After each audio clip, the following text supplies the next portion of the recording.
And now on BBC Radio 4, in tonight's In Touch, Peter White talks to pianist Marcelo Bratke, whom he visited at his London home a few minutes before the piano tuner arrived.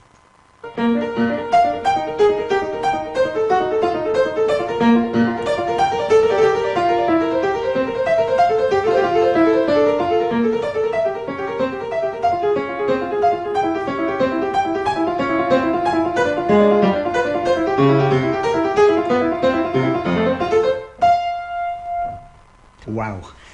Virtuoso performance by virtuoso pianist Marcelo Bratke. And the first question I want to ask you, Marcelo, is because I've just walked up those stairs to your top flat in West London. How did you get this piano up here? Well, it was very exciting. The whole of Pimlico were paying attention and taking pictures of this big piano going through the window, through using that, how do you say that in English, when something that pulls the instrument like a really big machine. Hoist. Like a hoist? Exactly. Yeah. And so you drew a crowd, did you, getting it up here? Exactly.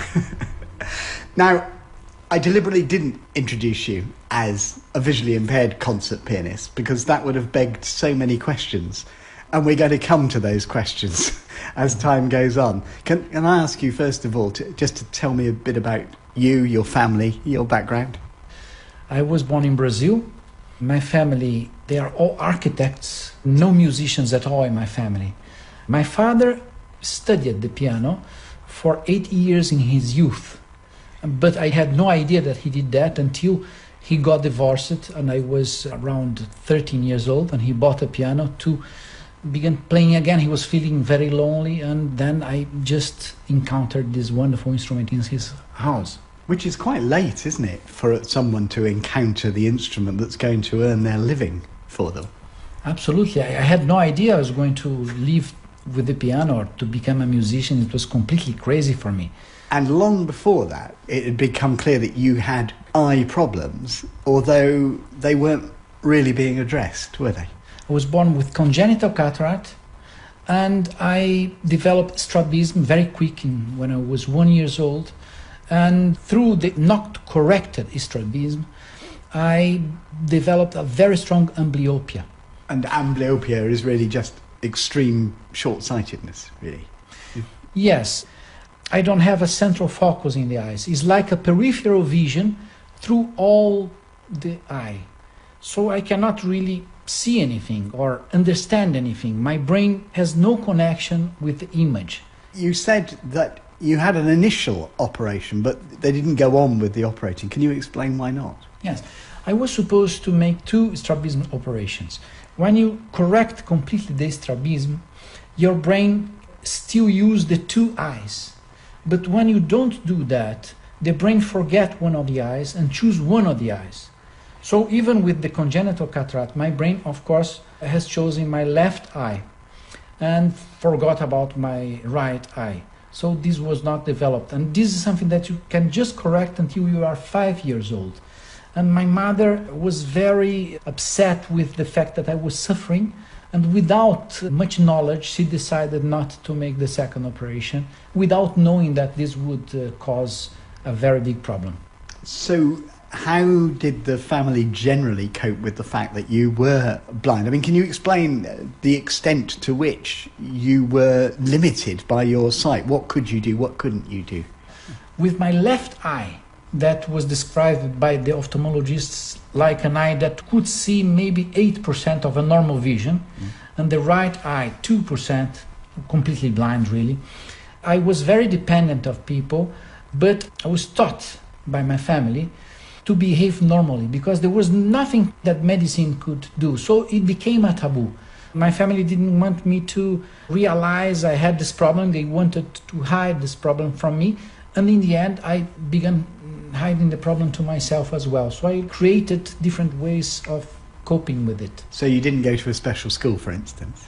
No, I went to a very small school because I was obviously incapable to see what was written in the blackboard. So I went to a school that had 4 students in each classroom, and I was able to learn, but not a special school, unfortunately.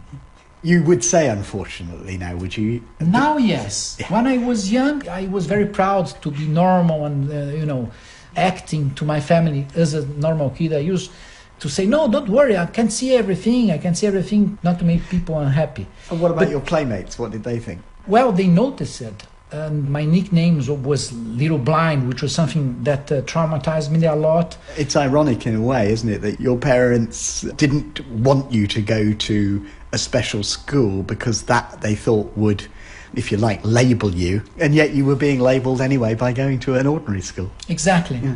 I think they did that in a good will, really. But Sure. And also they were disappointed. I was the first child that they had, and the only man in the family as well. I had 2 sisters.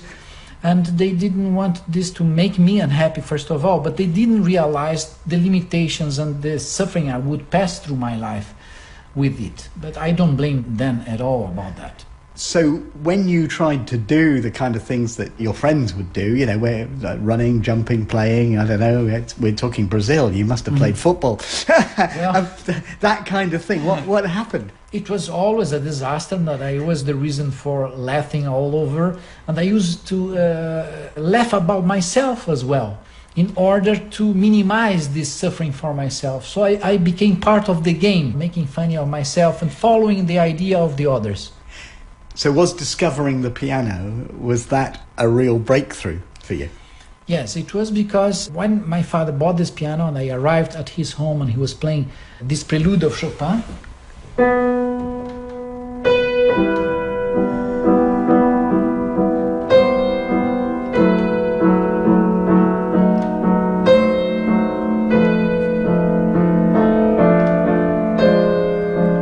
I became fascinated with that, went to this piano and touching the keyboards, I tried to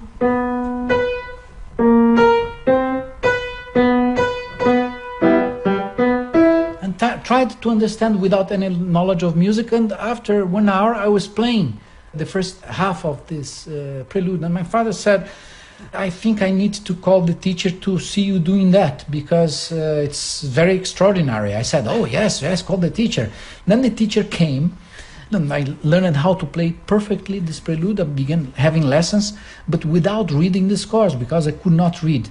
So this teacher tried to develop this technique that was really created by me of understanding music by ear.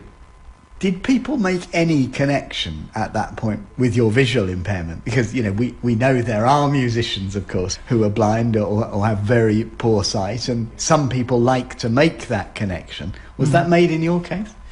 Well, I used to hide that I was short-sighted and I was practically blind. I used to go to rehearsals with the score, acting as if I was reading, because I was ashamed of not having that knowledge. But in my first concert, I had just 2 pieces in my repertoire, which was that prelude of Chopin and a Bach concerto that goes like...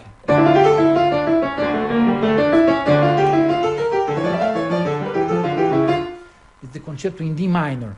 And I went to the rehearsal with this conductor, that was the biggest conductor in Brazil, and he stopped the orchestra at a point and he said, now let's repeat bar number 48.